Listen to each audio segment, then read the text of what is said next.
Introduction. Bienvenue dans le b.a.-ba de la volonté. Chaque fois que j'ai l'occasion de mentionner que je dispense un cours sur la volonté, on me répond presque immanquablement « Ah, voilà ce qu'il me faut ». Aujourd'hui, plus que jamais, les gens se rendent compte que la volonté, c'est-à-dire la faculté de maîtriser son attention, ses émotions et ses désirs, influence la santé physique, la sécurité financière, les relations et la réussite professionnelle. Nous savons tous cela. Nous savons que nous devons avoir la maîtrise de chacun des aspects de notre vie, de ce que nous mangeons à ce que nous achetons en passant par ce que nous disons et ce que nous faisons. Pourtant, la plupart des gens expérimentent ce que l'on pourrait appeler des pannes de volonté. À un moment, ils maîtrisent leur volonté, un instant plus tard, ils sont dépassés et ont perdu le contrôle. Selon l'American Psychological Association, les Américains citent le manque de volonté comme la raison numéro 1 pour laquelle ils ont du mal à atteindre leurs objectifs. Certains se sentent coupables d'abandonner ou de laisser tomber les autres. D'autres se sentent à la merci de leurs pensées, de leurs émotions et de leurs envies irrésistibles, leur vie étant dictée par des impulsions plutôt que par des choix conscients. Même ceux qui ont la meilleure maîtrise d'eux-mêmes ressentent une sorte d'épuisement à tenter de garder le contrôle et se demandent si la vie est censée être aussi éprouvante. En tant que psychologue de santé publique et éducatrice dans le cadre de Stanford School of Medicine Health Improvement Program, mon travail consiste à aider les gens à gérer leur stress et à faire des choix sains. Après avoir passé des années à étudier la façon dont les gens luttent pour changer leurs pensées, leurs émotions, leur corps et leurs habitudes, j'ai pris conscience que l'essentiel de ce qu'ils croyaient à propos de la volonté sabotait leurs chances de succès et était la source d'un stress non nécessaire. Et si la recherche scientifique avait largement matière à les aider, il était évident que ces connaissances n'étaient pas encore parvenues jusqu'au public.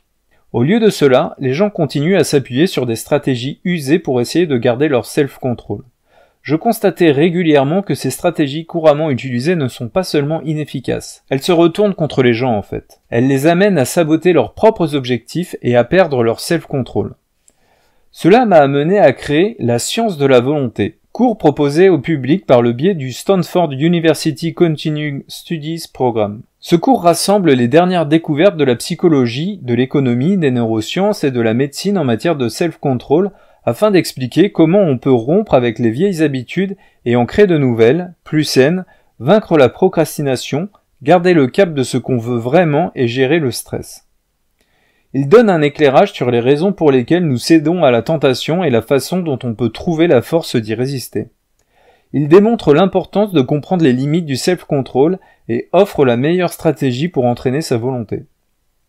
Pour mon plus grand bonheur, la science de la volonté est rapidement devenue l'un des cours les plus populaires jamais proposés par ce département de Stanford. Rapidement après l'ouverture du cours, nous avons dû changer 4 fois de salle pour accueillir le nombre constamment croissant d'inscrits. Cadres d'entreprise, professeurs, athlètes, professionnels de santé et autres curieux de la volonté remplissaient l'une des salles de conférences les plus grandes de Stanford.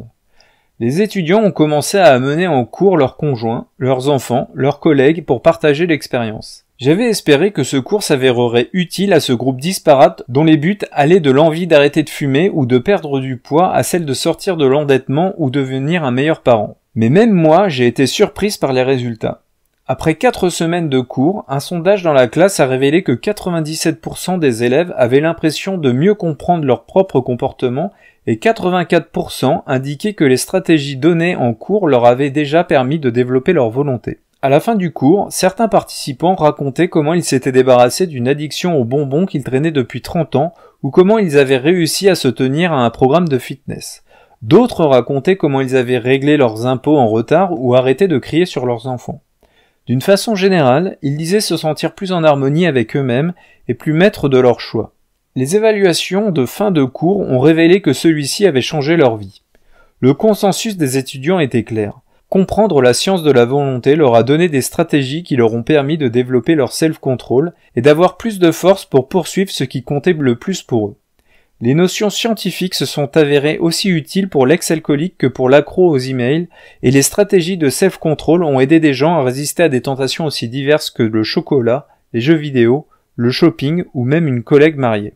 Les étudiants ont utilisé ce cours comme une aide pour atteindre un but personnel tel que courir un marathon, démarrer une entreprise ou gérer le stress à la perte d'un emploi, à des conflits familiaux ou à la dictée redoutée du vendredi matin. Entre parenthèses, c'est ce qui se passe quand les parents commencent à amener leurs enfants à mon cours.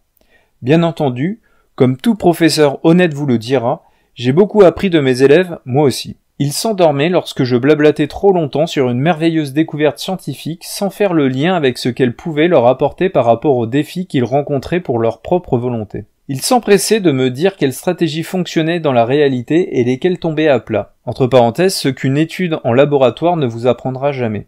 Ils ont apporté une touche de créativité dans les tâches à faire chaque semaine et m'ont montré de nouvelles façons de transformer des théories abstraites en des règles applicables dans la vie de tous les jours. Ce livre combine les meilleures connaissances scientifiques avec les meilleurs exercices pratiques du cours, utilisant les plus récentes recherches et la sagesse acquise des centaines d'élèves qui ont suivi le cours. Pour mieux vous maîtriser, sachez comment vous échouer. La plupart des guides pratiques qui vous promettent un changement de comportement, que ce soit un nouveau régime ou un livre pour améliorer ses finances, vous aideront à définir vos objectifs, et ils vous diront même quoi faire pour les atteindre. Mais s'il suffisait d'identifier ce que nous voulons changer, toutes les résolutions de début d'année seraient couronnées de succès, et ma salle de classe serait vide. Peu de livres vous aideront à voir pourquoi vous ne faites pas déjà ce que vous devriez faire, entre parenthèses, bien que vous sachiez pertinemment que c'est ce que vous devez faire. Je crois que la meilleure façon d'améliorer votre self-control est de voir comment et pourquoi vous le perdez. Savoir ce qui vous fait renoncer ne vous prédispose pas à l'échec, contrairement à ce que beaucoup de gens craignent. Cela vous donne un appui qui vous permet d'éviter les pièges qui mènent aux échecs de la volonté. Les recherches montrent que ce sont les gens qui pensent avoir le plus de volonté qui ont le plus de risques de se laisser tenter, et donc de perdre le contrôle.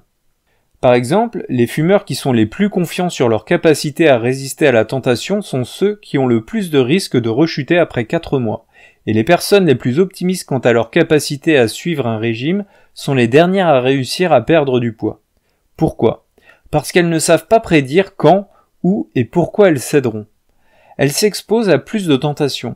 Elles fréquentent des fumeurs par exemple, ou laissent traîner des gâteaux dans la maison. C'est également celles qui sont le plus surprises par leurs revers et qui ont le plus tendance à abandonner leurs objectifs quand elles se trouvent confrontées à des difficultés.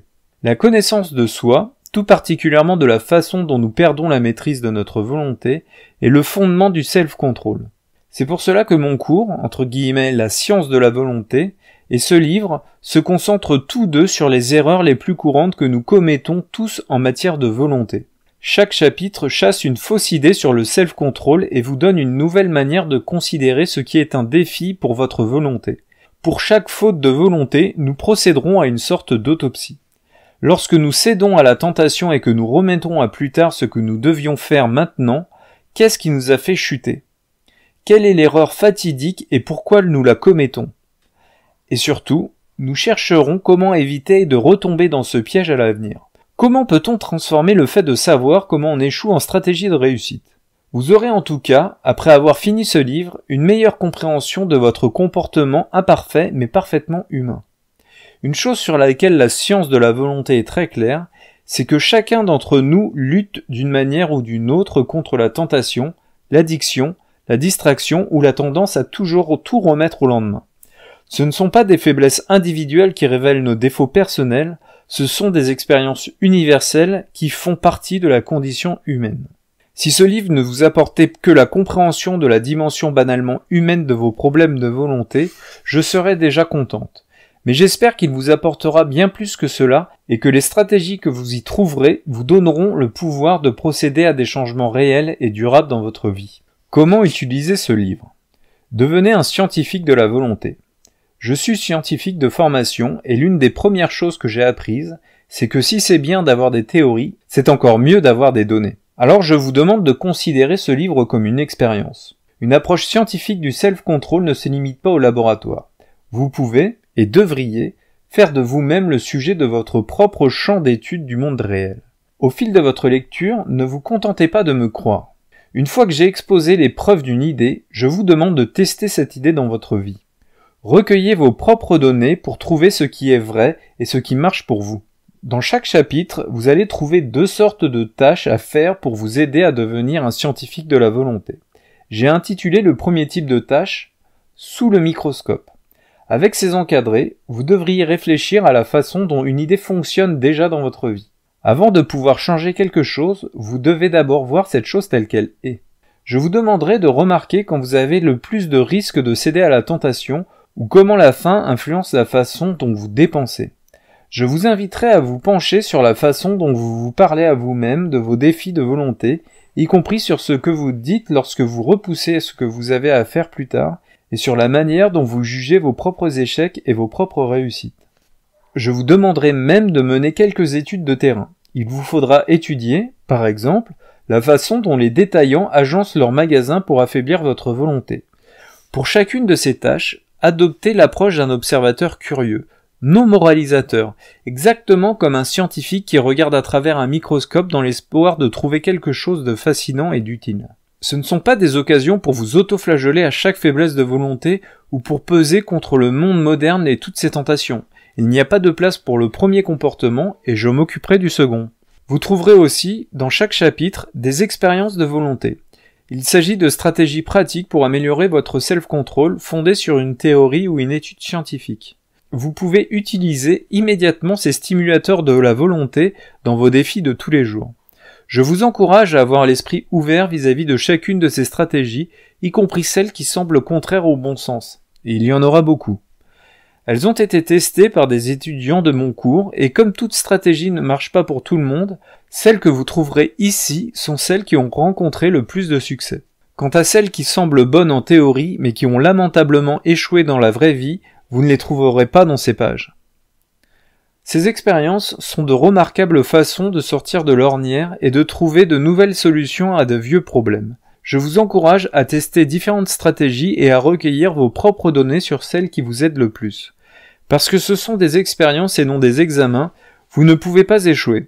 Même si vous décidez d'essayer rigoureusement l'inverse de ce que la science suggère, après tout, la science a besoin de sceptiques. Partagez ces stratégies avec vos amis, votre famille et vos collègues, et voyez aussi ce qui marche pour eux. Vous apprendrez toujours quelque chose, et vous pourrez utiliser ce que vous aurez appris pour affiner vos propres stratégies de self-control. Votre défi de volonté. Si vous voulez tirer le maximum de ce livre, je vous recommande de choisir un défi spécifique pour votre volonté et de le mettre à l'épreuve de chacune des idées que vous rencontrerez. Nous avons tous des défis de volonté. Certains sont universels, par exemple, en raison de notre instinct biologique qui nous pousse fortement vers le sucre et les matières grasses, nous devons tous nous retenir de ne pas craquer trop souvent à la boulangerie du coin. Mais beaucoup de nos défis de volonté sont uniques. Ce qui vous fait mourir d'envie peut être une source de dégoût pour quelqu'un d'autre. Ce dont vous ne pouvez vous passer, une autre personne peut trouver cela ennuyeux. Et ce que vous remettez à plus tard, peut-être qu'une autre personne paierait pour le faire. Quel qu'il soit, ces défis tendent à fonctionner de la même manière que chacun d'entre nous. Votre envie de chocolat n'est pas différente de l'envie d'une cigarette pour un fumeur, ou de l'envie de dépenser pour un accro du shopping. Ce que vous vous dites à vous-même pour ne pas faire de gym n'est pas tellement différent de la façon dont quelqu'un d'autre justifie le fait d'ouvrir ses factures en retard, ou encore de la manière dont une autre personne va toujours repousser le moment de se mettre à son travail. Ce défi pour votre volonté pourrait être quelque chose que vous évitez depuis longtemps, ce que nous appellerons un défi au pouvoir de faire, ou une habitude dont vous voulez vous débarrasser, c'est-à-dire un défi au pouvoir de ne pas faire.